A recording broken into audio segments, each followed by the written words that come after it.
प्रिय दर्शकों, आप सभी का नमस्कार।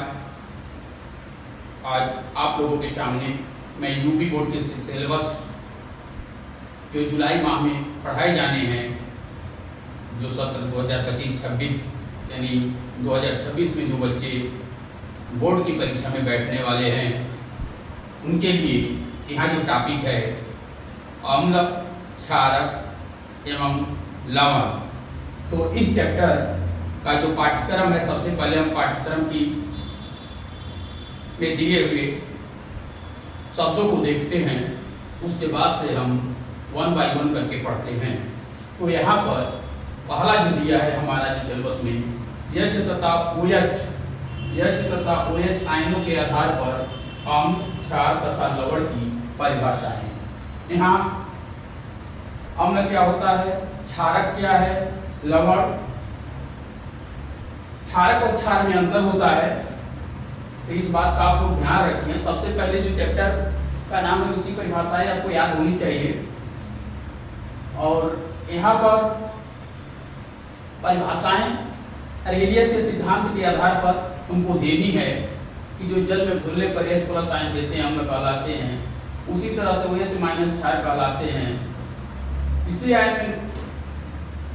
लेकिन यहाँ ऐसा नहीं कि लिटमस पेपर के आधार पर या स्वाद के आधार पर उसकी परिभाषाएं लिखनी है। यदि इसके आधार पर लिखेंगे तो पूरी तरह से गलत हो जाएगा आपका। तो जो सिलेबस में दे उसी के अकॉर्डिंग आप लोगों को एग्जाम में क्वेश्चन पूछे जाए तो लिखना है। फिर दिया है यहाँ पर सामान्य गुणधर्म, यानी इन अम्ल, क्षार और लवण की क्या क्या गुणधर्म हो सकते हैं, ये भी आप लोगों को जानना है। अम्ल किससे किससे क्रिया कर सकता है, उसी तरह से क्षार किससे किससे क्रिया कर सकता है, और उसी लवण की क्या क्राइटेरिया होती है। जो लवण क्या होता है वो भी आयन में टूटता है, लेकिन इन दोनों के अतिरिक्त तो आयन में टूटता है। H+ और OH- आयन में वो नहीं टूटेगा। जैसे NaCl है, Na+Cl- में टूटता है, HCl है, H+Cl- में टूटेगा। उसी तरह से हमारा OH है, NaOH, Na+OH- में टूटेगा।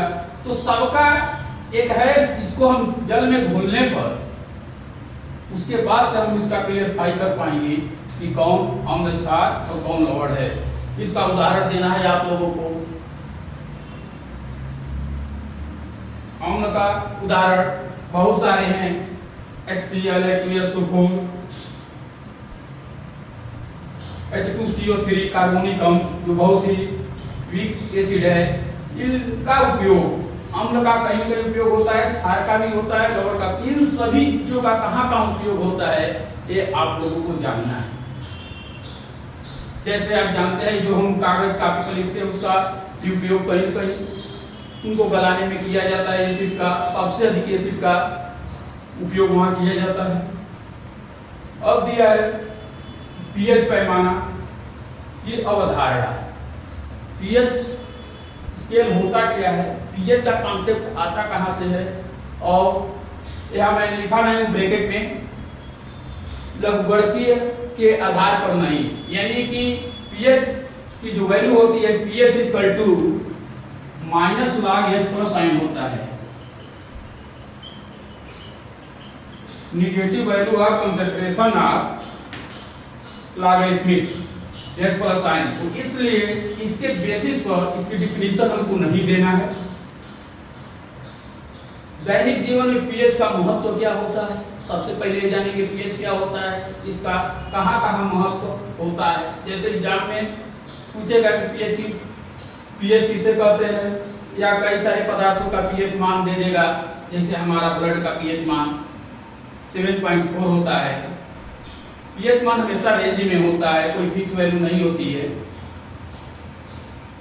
यहाँ पर सोडियम हाइड्रोक्साइड कुछ कंपाउंड दिए हुए हैं केमिस्ट्री के। सोडियम हाइड्रोक्साइड का फार्मूला होता है NaOH। बेकिंग सोडा NaHCO3, जिसको हम सोडियम बाइकार्बोनेट या सोडियम हाइड्रोजन कार्बोनेट बोलते हैं। यहाँ पर दिया है धामन सोडा जिसको हम वॉशिंग सोडा के नाम से जानते हैं। इसका जो फार्मूला होता है Na2CO3 × 10H2O sodium carbonate decahydrate, यानी Na2CO3 आप लिख देंगे तो गलत माना जाएगा, 10H2O लिखना ही पड़ेगा। प्लास्टर ऑफ पेरिस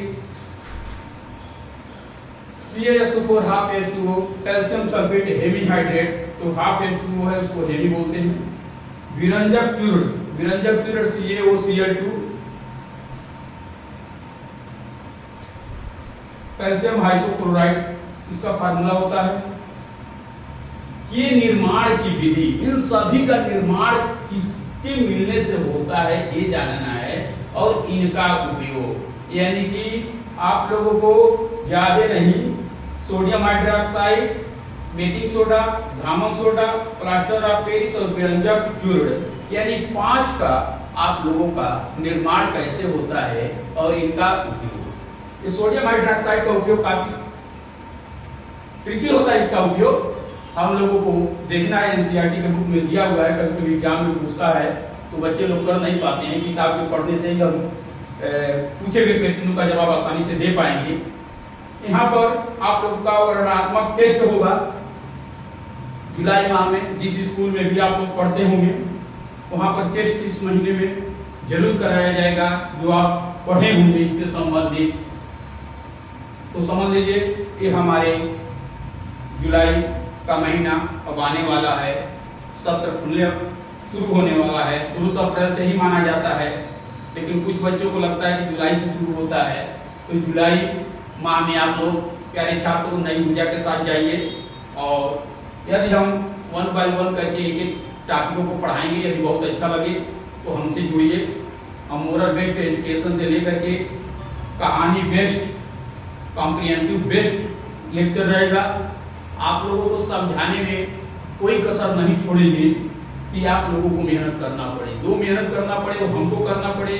आप लोगों को बस मेरी बातों को सुनना है, बिल्कुल इजी से इजी कॉन्सेप्ट में, विथ प्रैक्टिकल भी। हम आप लोगों को जो चीजें बताने लायक रहेगा उसको मैं बताऊंगा या दिखाऊंगा जो हमको सुविधाजनक हो। इसलिए यदि अच्छा लगेगा तो पढ़िएगा, नहीं अच्छा लगे तो मत पढ़िएगा। एक बार मुझे मौका देने की कोशिश जरूर कीजिएगा। आप लोगों का मैं एक बार नमस्कार करते हैं। जय हिंद, जय भारत।